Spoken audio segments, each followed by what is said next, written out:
Good afternoon. This is Ren the Word Bird, and today's word is trust. I got actually kind of two different stories.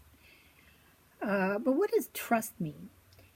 In the dictionary, the verb means to have, hope in somebody, dependent on somebody, confidence, entrusting a person with maybe finance, with your children, and believing what the person is saying, I guess you could say, and believe, right? And it's synonymous to commit, confide, consign, delegate, deliver, entrust, give over, hand over, leave, pass, recommend, repose, transfer, transmit, turn over, vast.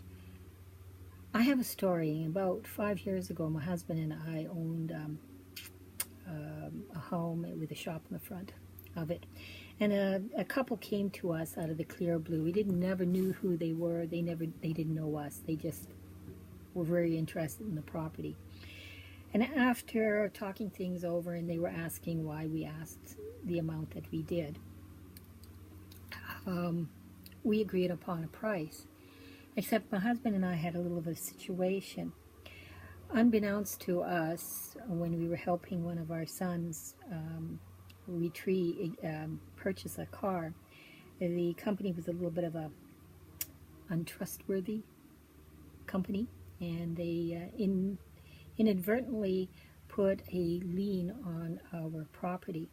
Now the car was $4,000, and because of all the interest and everything, and the interest amounted to 36%, and that $4,000 escalated to about $45,000. So if we would have sold the property and changed the name over to the new owners immediately, that shyster company would have gotten the $45,000. So we asked them to do something incredibly trustworthy.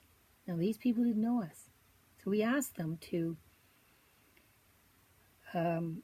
we'd move out, they could start renovating and do everything they wanted to, except keep the property in our name until we got these people through the lawyers and through court and get our money back.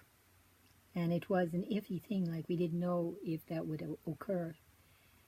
And that was a big chance on their part. So we said, well, would you do that?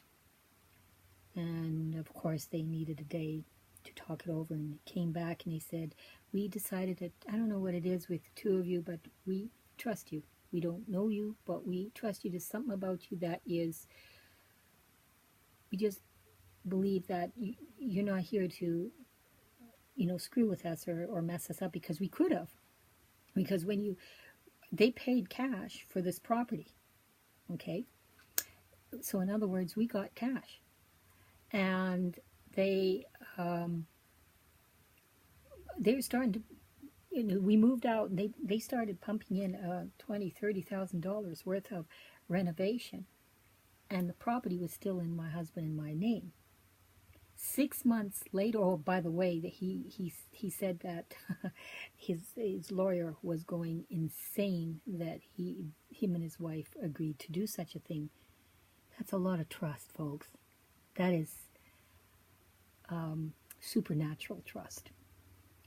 And 6 months later, because we had an incredible lawyer, we were very, very blessed.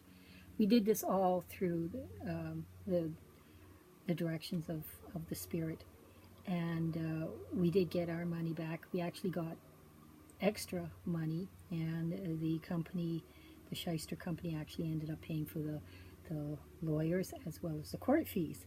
So we had a good lawyer. And then I contacted the people who purchased our property, and I thanked them profusely, and I said, I am going immediately down to the Wordsworth building, and that's where it used to be anyways, and get that property put in your name now. And thank you. Thank you so very much for trusting us that we were going to do as we said. Now, folks, that's trust. That's amazing trust. Now, the funny part about it is, at the same time this was occurring, I have this individual in my office that constantly calls me a liar and incompetent and trustworthiness. I'm just can't be trusted with anything. And he knows me. Ooh, that may be sounding pretty bad. No, I don't think he knows me. I think the couple that didn't know us personally knew us because they were dwelling in our spirits. And I come to an astute conclusion, and you could correct me if you want because I would really like your input. But I believe that when a person thinks that you're a liar and a cheat, it's because they are. And I believe that a person trusts you and has faith in you, it's because they're a person of trust and of faith. And it is like sowing seed. You sow what you get, and you get what you sow, I should say. And so if you sow contention, you will receive contention. If you sow trust and understanding and love and compassion, you will get that. Anyways, that's my thought. Click subscribe and or give me a comment or give me both. I love to hear from you. Until next week, this is Ren the Word Bird. Be well, be blessed, and have a wonderful week.